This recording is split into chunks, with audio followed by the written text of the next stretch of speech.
So what happens if you're a boss and you're a bit concerned that maybe you're making unreasonable demands on your team?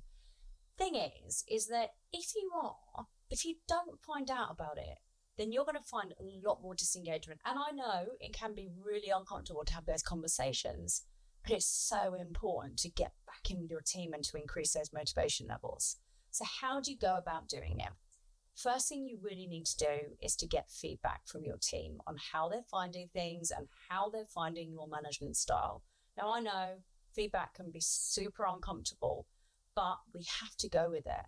And the thing is that when you ask people, they're not going to want to tell you straight away because you are their boss. So if they do give you something that's a bit uncomfortable, then you've got to sit with that and to not leap to defensiveness, which is the most obvious thing to do. You've got to be really grateful and really gracious and to always say thank you that they've given it to you. And then go off and to think about how you're going to act on it. And that is the most important thing, making sure you do act on it.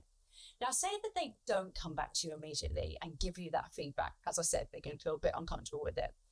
Turn it round on them and say to them, look, I really need your help. If I could just change one thing or make one thing better, what would you recommend that I do? And then again, you're getting them much more into a solution mode, and they're hopefully going to be a lot more coming forward in suggesting it to you.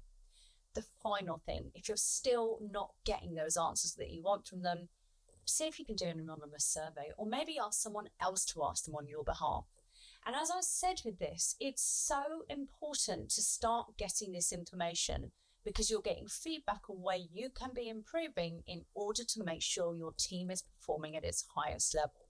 This isn't about right or wrong, but it's about you working together at your best as a team.